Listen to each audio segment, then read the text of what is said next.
Hello, bienvenue à toi, j'espère que tu vas bien.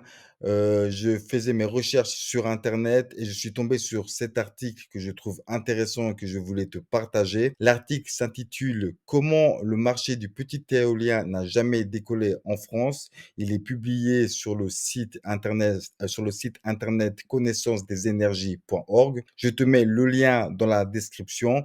Tu pourras aussi trouver dans la description le lien justement pour accéder au document Notion que je vais te présenter dans cette vidéo. C'est un article qui explique pourquoi le petit éolien, appelé aussi éolienne pour particulier ou éolienne domestique, n'a jamais vraiment fonctionné en France, et puis malgré, de bonnes intentions au départ.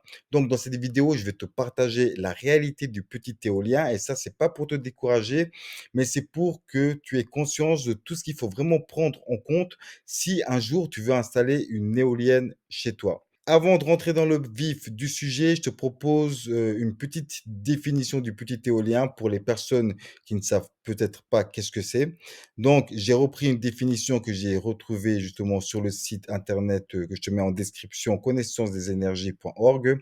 Le petit éolien, c'est un terme qui regroupe des éoliennes de petite puissance, typiquement entre 1 kW et 36 kW.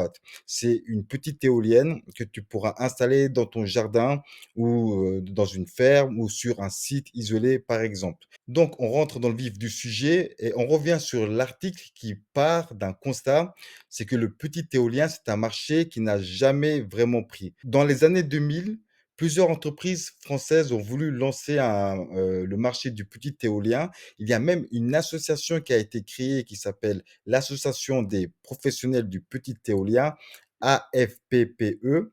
Et aujourd'hui, il reste justement 184 installations éoliennes de moins de 36 kilowatts connectées au réseau électrique en France. C'est presque rien, ça représente une puissance cumulée de 2 mégawatts, c'est-à-dire une puissance d'une grande éolienne terrestre, une grande éolienne industrielle. La majorité des entreprises du secteur ont fermé et l'association, la FPPE, a disparu en 2019. Le petit éolien n'a jamais trouvé sa place chez les particuliers en France et ça, ce n'est pas un hasard. Et puis, on va voir au point 2 pourquoi justement ça coince. Alors déjà, il y a une question de coût de l'installation.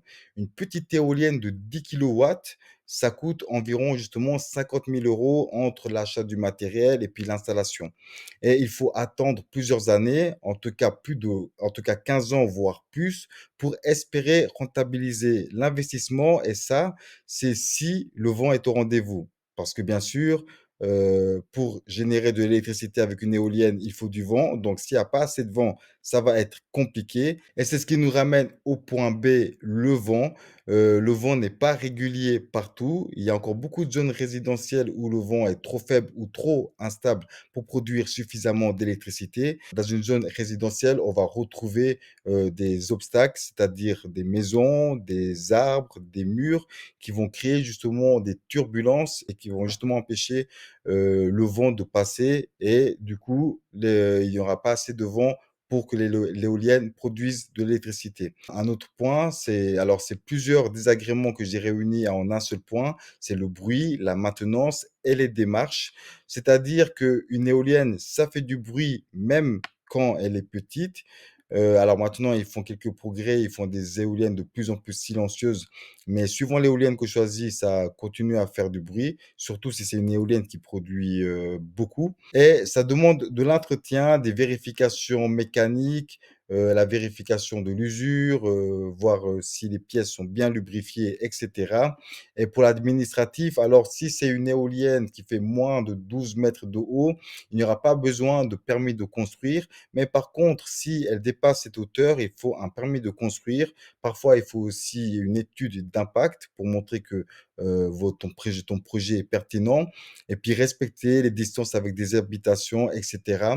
Et aujourd'hui, en plus, il n'existe quasiment aucune aide publique spécifique pour les petites éoliennes. Donc, c'est vrai que c'est un investissement qu'on va faire, principalement de sa poche. Et un troisième point qui a justement freiné, l'élan du marché éolien, c'est que, l'énergie solaire a pris la place. Pendant que le petit éolien galère à trouver sa place, le photovoltaïque, lui, explose. Les prix ont baissé, des aides se sont mises en place. Alors, d'après ce que j'ai entendu, je crois qu'il y a, des changements au niveau des aides qui vont être mises en place en France pour, les panneaux solaires, à vérifier. Mais en tout cas, il y a quand même des aides, sauf erreur. Et puis aujourd'hui, tu peux faire, poser des panneaux solaires avec un retour sur investissement éclairé parce qu'on a déjà un meilleur recul, donc on sait ce que ça va produire. Et tout ça, justement, ça a contribué à mettre le petit éolien sur la touche. Alors, est-ce que ça veut dire qu'il faut abandonner ton projet de petit éolien? Pas forcément, mais il faut changer ta manière de penser. Ça veut dire que le petit éolien peut avoir du sens dans certaines conditions. Si tu vis par exemple dans une zone, ventée toute l'année, par exemple au bord de la mer, en hauteur dégagée, sur une montagne, une colline, ou bien par exemple si tu veux devenir, autonome en énergie, utiliser l'éolienne pour justement ton autoconsommation, bah, tu peux aussi combiner ça justement à du solaire pour équilibrer production, été et hiver. Ça veut dire produire de l'électricité même s'il fait moche ou si tu as un terrain agricole ou un site isolé avec, des installations qui nécessitent, de l'énergie électrique. Il y a aussi des innovations intéressantes qui arrivent, comme des éoliennes avec des voiles qui sont souples, qui sont capables de tourner même avec des vents légers, qui peut être impeccable pour justement une zone résidentielle ou qui font moins de bruit.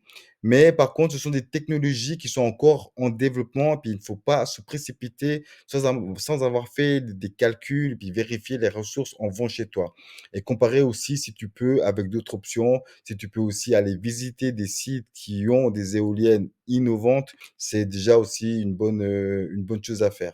En conclusion, installer une éolienne chez toi, ce n'est pas impossible, mais c'est pas si simple et puis le plus important, c'est de savoir dans quoi tu t'engages et pourquoi. Est-ce que tu veux une éolienne pour, ton autoconsommation, pour, justement compléter ta production des panneaux solaires? Parce que tu veux faire, déjà un premier pas vers une transition d'énergie, plus durable, plus douce? Ça peut être des points qui sont pertinents, mais après c'est vrai que si tu veux justement installer une éolienne pour revendre ton électricité, ça ne sera pas la chose la plus pertinente, en tout cas dans les 15 années qui vont venir.